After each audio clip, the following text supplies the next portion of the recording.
With an average audience of 9 million viewers, Series 1 of Manhunt proved to be one of ITV's most successful dramas of 2019. Well, now the real-life drama detective is returning to our screens for a second series, and so is Martin Clunes as Detective Chief Inspector Colin Sutton. In just a moment, obviously, we're going to talk to Martin about it. But first, let's take a look at what we can expect from Series 2.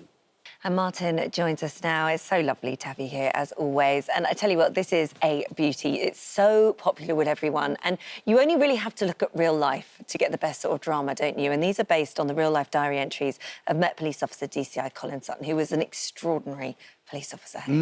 Yeah, he was. It's funny seeing it described as sort of Series 2, like it's a because the crimes are so grisly. Yeah.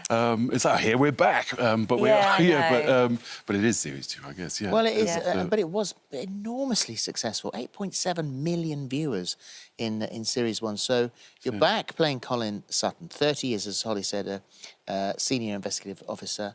Led 30 high-profile cases, so there's an awful lot that this man has been involved in. And so now this is the Night Stalker case, which Delroy Grant, 200 crimes between 1992 and 2009. He was a brutal rapist. Yeah, he was horrible. Yeah, he raped and robbed old people, mainly women. And it's sort of, the news, it didn't really chime with what the newspapers wanted on their front page, and it's sort of, and it felt funny doing this. We shot it last winter in a time of lockdown, and when I think English society was found wanting a bit in its attention towards the elderly, and it felt quite prescient to say, you know, to show these stories now. I mean, when you're reading a script like that and you kind of have to enter this world, really, and it's such a dark and horrible world, particularly this storyline, I think, is horrific for all those reasons that you just said. Is that quite hard? Is that quite tough? Well, because they're real crimes and they have been solved, and Delroy Grant is in prison, you know that you're a part of that machinery that ended up stopping him and getting him off the streets. And so it's sort of, you kind of think, well, that's our mission. It's almost a celebration of great policing. In a way it is, rather than, we don't show the crimes in any way. Nobody wants to see that. But we just see them stop really, And as far as Colin Sutton is concerned, he was quite late to this case, wasn't he? He came in... 17 years. Yeah. So what was it? What is it? Because you've spent a lot of time with him, you've talked to him, he's obviously a remarkable man. But what does he have that cracked that case? He has fresh eyes, I think. You know, I think they've gone down a bit of a wormhole, as we say in it, because they had his DNA, and they'd had it for ages, which is usually, that's what nails somebody. But unless you can match it to a person, it's meaningless. And so, and he'd been missed through a slight error years ago in being on the DNA database. So nothing was matching. So they were sort of focusing on that because it's usually such a strong piece of evidence. And Colin just came to it with fresh eyes and begged for an awful lot of resources. And you were in contact with him. He helped Colin? you, yeah. Oh yeah, helped yeah. you throughout all of this. Yes, yeah, he's great. You got the approval from his partner that said that you did a good job. Yes, I've heard that too. Yeah, I had a man in a petrol station come up to me, and he said, "Oh, I used to work for Colin Sutton at Surrey. You in that bloody cardigan, you were just like him." Colin now swears he's never worn a cardigan in his life. You also worked really closely with the Hampshire Police, didn't you, as well? One of the things you wanted to learn about was rank. Yes.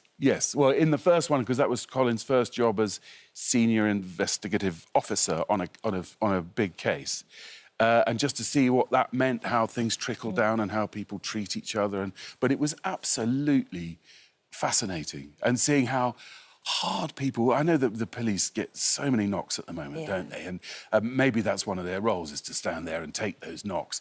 But, God, we'd be stuffed without them. And the application, there was a hoodie-on-hoodie murder. You might think that would be sort of brushed under the carpet, you know, but everybody was there, a non-stop focus. The SIO did not stop writing the whole time. I saw him, he was writing, as they all feed their information into him, with civilian workforce as well, answering the phones and doing that. It's quite extraordinary what these people do for us. And you turned down being a detective before, so why this one?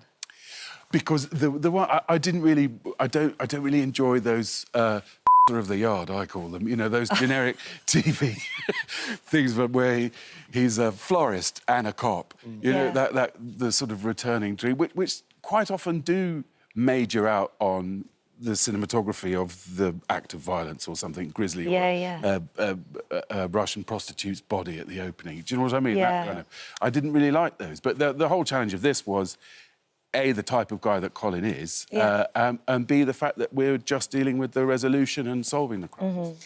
I haven't apologised for each of the bits of bad language because obviously it take up far too much time. Oh, yes, so what I'm sorry. going to do is I'm just going to apologise for all three of them in one sort of lump. Yeah, So, it's our like an ad. apologies. Yeah. Sorry. Other swear words are available. Yes. So... God, it's good to have you back. We missed you. What about Doc Martin? Let's get on to hopefully safe and around. Yes. Because that's been delayed again, Yes. and we know that this is going to be the last series. Yes, yeah, it is. How does that feel? It feels like the right time. Does it? Yeah, it does, I think. You know, 10 series. We were talking to Jodie Comer yesterday about Killing Eve being over, and she said the last time that kind of clackerboard thing goes down, she knows it's the final scene, it will be quite emotional, and because she's lived and breathed that character, and it must be the same for you with him to a certain extent. Yes, it has. Yes, it has, and it will be, and it'll take a while to sort of dawn on me. But yeah, I've spent so many happy hours gazing out to sea. You can always watch it back. Well, the show. If you miss it that much. Yeah, well, I could just go and visit Cornwall for a holiday. It's Yes, a you workplace could to me. I do mean, that. it's the loveliest workplace in the world. Do you think large parts of Cornwall and that town will be happy to? Oh yeah, yeah. But they'll have the next crew in for the next Something thing. else. They've always been filming there. Yeah. It's lovely to see you. Thank you for coming in. Thank you. Manhunt starts Monday at 9 on ITV. Thank you. Thank you very much. Thank you very much. Right, I'm coming sorry. in, please don't apologise. I just did.